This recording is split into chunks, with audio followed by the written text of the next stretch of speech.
Olá, tudo bem? Eu sou César Roberto Versa e eu vou falar um pouco hoje sobre a tese que nós apresentamos aqui na Unioeste, no doutorado em Letras, eu com o meu orientador, professor Alexandre Soares Ferrari.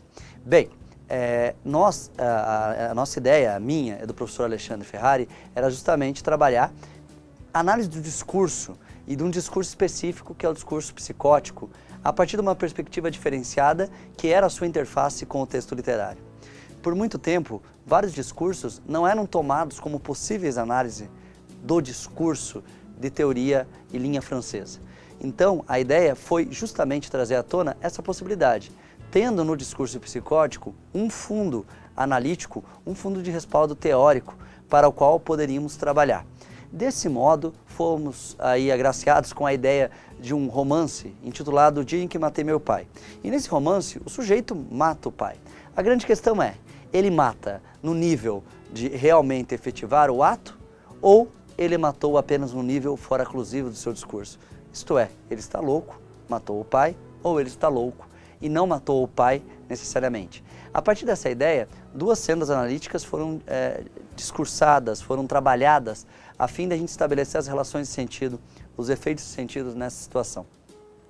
É muito interessante pensar como este trabalho ele traz uma necessidade de reflexão no campo da psicanálise. E aí realmente tivemos um grande desafio.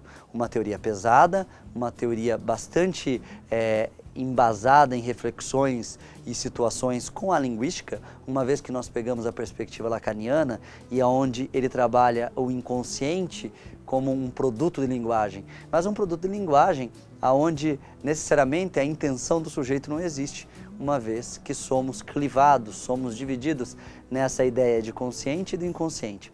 Nesse ponto, ficou uma relação muito interessante com a análise de discurso da linha de Péchet, que justamente trabalhava um sujeito assujeitado, cuja a especificidade é seu alienamento por meio da linguagem e da sua questão ideológica, obviamente. O sujeito assujeitado ideologicamente e linguisticamente atravessado por N discursos.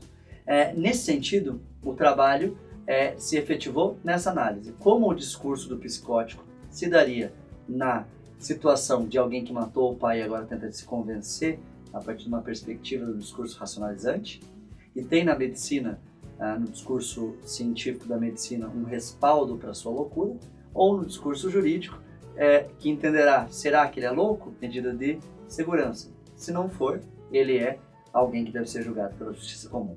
E na outra ideia, temos justamente o aspecto de que ele não matou o pai, mas é louco porque na sua lógica fora-exclusiva, uma lógica racional, ele trabalha essa perspectiva. Nesse sentido, a pesquisa trouxe essa inovação dessa interface entre a literatura, texto tão caro à teoria literária, e uma linha, que é a análise do discurso francesa, com um escopo analítico para esse objeto, tantas vezes entendido de forma distinta. E a grande contribuição da pesquisa, nesse sentido, é justamente a possibilidade dessas duas sendas analíticas e desse diálogo entre a literatura e a análise de discurso.